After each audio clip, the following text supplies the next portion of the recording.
নমস্কার, কেমন আছেন সবাই? সুস্থ আছেন, ভালো আছেন এই আশাই করি। আর আপনাদের কাছে একটি অনুরোধ, আজকের ভিডিওতে কথা বলবো। অনেক সময় এরকম মানুষ বলে থাকেন যে ফাঁকা বাড়িতে যারা থাকেন বিশেষত, তাদের সাথে নাকি যারা একলা থাকেন না, অন্য কেউ নাকি তাদের অস্তিত্ব তারা অনুভব করেন। এই অস্তিত্ব কি আদৌ সঠিক? হাজার ভিড়ের মাঝেও অনেকে অনুভব করেন যেন হঠাৎ একটা ঠান্ডা হালকা আমাদের চারপাশ দিয়ে চলে গেল। হঠাৎ যেন কে নাম ধরে ডাকলো। এই বিষয়গুলোর কি আদৌ কোনো যৌক্তিকতা আছে? এটা কি ভূতপ্রেত? নাকি এটা মানসিক বিকার? আমরা বিস্তারিত আলোচনা করার আগে আপনাদের কাছে নিবেদন, ভিডিওটি ভালো লাগলে অবশ্যই লাইক, শেয়ার, কমেন্টস করবেন। চ্যানেল সাবস্ক্রাইব করে পাশে থাকবেন। দেখুন, মূলত এই যে ভূতপ্রেত নিয়ে যে সমস্যাটা দেখা দেয় সেটা বিশেষত হয় যখন মানুষ মানসিকভাবে একলা হয়ে পড়েন। জরুরি নয় যে বাড়িতে ৫ জন লোক থাকলেই সেই বাড়িতে কোনো ডিস্টার্ব হবে না। এরকম অজস্র সিনেমা হলিউড, বলিউডে আপনারা পেয়ে যাবেন। আমি হন্টেড বা ঘোস্ট মুভির কথা বলছি না। আমি বলছি সাইকোলজিক্যাল মুভিগুলোর কথা। একটু সাইকোলজিটা বোঝার চেষ্টা করুন। দেখুন, আমি আপনাদের কোনো বিশ্বাসেই আঘাত হানছি না। আপনারা বলতেই পারেন এবং সকলেই এই কথাটা বলেন যে ভগবান থাকলে ভূতও থাকবে, অন্য কিছুও থাকবে। আচ্ছা চলুন, তর্কের খাতিরে না হয় মেনে নিলাম। তাহলেও কি মনে হয় না শারীরিকভাবে সেই ব্যক্তিটা যখন ভেঙে পড়ছেন তার কিছু এক্সটার্নাল অরার থেকে বেশি জরুরি ইন্টারনাল কিছু অরা, কিছু সাপোর্ট, কিছু ওষুধ, যাতে তিনি বেঁচে থাকেন, যাতে তিনি বেঁচে থাকার রসদ পান। যিনি ডিপ্রেশনে যেতে শুরু করেছেন, সঙ্গে সঙ্গে যদি তার ট্রিটমেন্ট করাটা শুরু করে দেন, তাহলে তাকে তো আর এই খারাপ দিনটা দেখতে হয় না। ডিপ্রেশন, অ্যাংজাইটি, এর থেকে মানসিক বিরক্তি, এর থেকে একটা পালিয়ে যাওয়ার ইচ্ছে, নতুন কোনো সঙ্গী খোঁজার ইচ্ছে, এবং সেইখান থেকেই মনে হয় কে যেন নাম ধরে ডাকছে।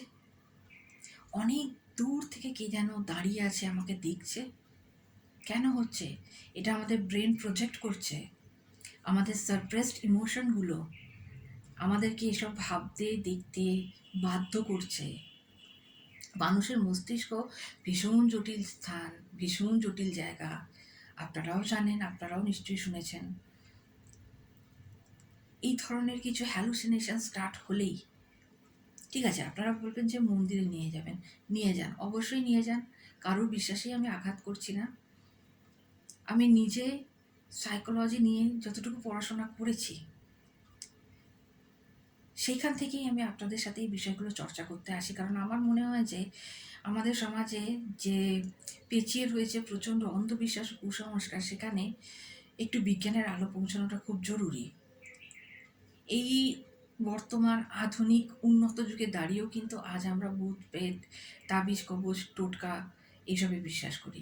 ঈশ্বরে বিশ্বাস করাতে কোনো দোষ নেই, কিন্তু এই তাবিজ কবজ টোটকাতে অসুখ সারে না, অসুখ বেড়ে যায়। এগুলো করছেন, করুন। মনে যদি শান্তি পান অবশ্যই করুন। তার সাথে ট্রিটমেন্টটাও শুরু করুন। কোনো নিউরোলজিস্টের কাছে নিয়ে যান, সাইকিয়াট্রিস্টের কাছে নিয়ে যান। তাদের সাথে ব্যাপারটা কনসাল্ট করুন। তারা যেভাবে বলছে সেই স্টেপগুলো ফলো করুন। আপনারা কি জানেন,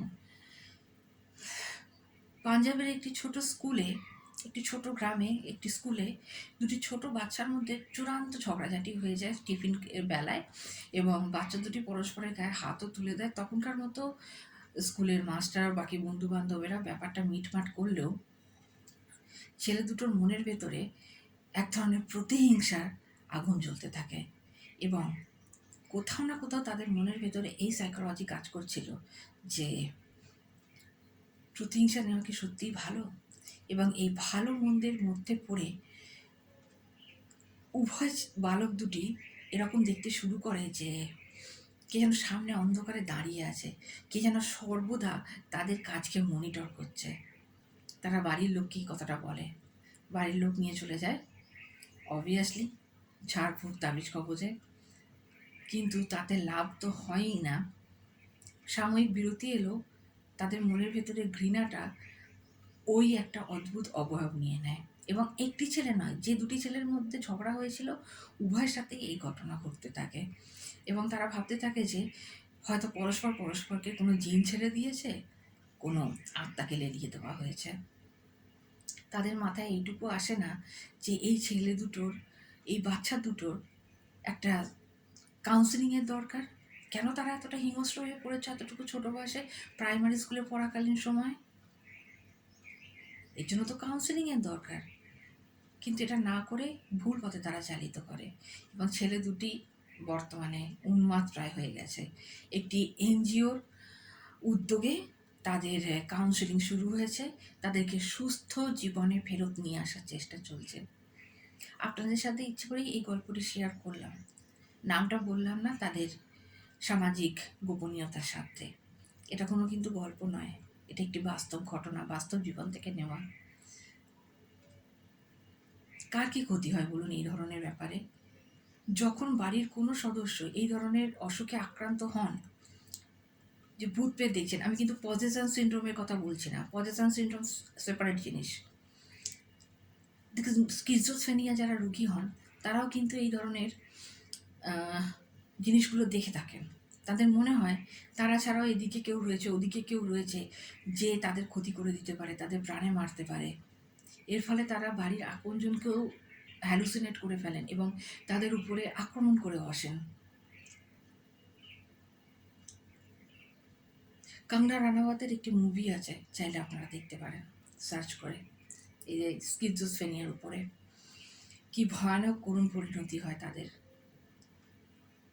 ইউটিউবেও আপনি বহু সাইকিয়াট্রিস্ট পেয়ে যাবেন, তাদের মতামতগুলো শুনুন। সবসময় কাউকে ভূতে ধরে না, ভূতেদেরও কাজ আছে, এত সস্তা লো লেভেলে তারা ঘুরে বেড়ায় না। কেমন আপনার ঈশ্বরে বিশ্বাস? হ্যাঁ, যে আপনি ঈশ্বরের প্রতি এইটুকু বিশ্বাস রাখতে পারছেন না যে আপনার সাথে ঈশ্বর রয়েছে, সুতরাং ভূত প্রেত কোনো ক্ষতি করতে পারছে না। অর্থাৎ এটা সমস্যাটা এখানে হয়েছে। হতেই পারে মানুষের ভারসাম্য নষ্ট হয়ে যাচ্ছে, মানসিক ভারসাম্য। মানসিক স্বাস্থ্যের প্রতি খেয়াল করুন, মানসিক স্বাস্থ্যের কথা ভাবুন, মানসিক স্বাস্থ্যকে উন্নত করুন, মানসিক স্বাস্থ্যকে অবহেলা করবেন না। এটাই আমার আজকের কথা। ভূত প্রেতকে সরিয়ে একটু মানসিক স্বাস্থ্যের কথা ভাবুন। অসুখটা কি হয়েছে জানাটা জরুরি। কেমন লাগলো ভিডিও অবশ্যই আমাকে জানাবেন কমেন্টস করে। নতুন কিছু বিষয় নিয়ে আবার আপনাদের সামনে আসবো। আজকের মতো এই পর্যন্তই। চ্যানেল সাবস্ক্রাইব করতে ভুলবেন না। ধন্যবাদ, নমস্কার।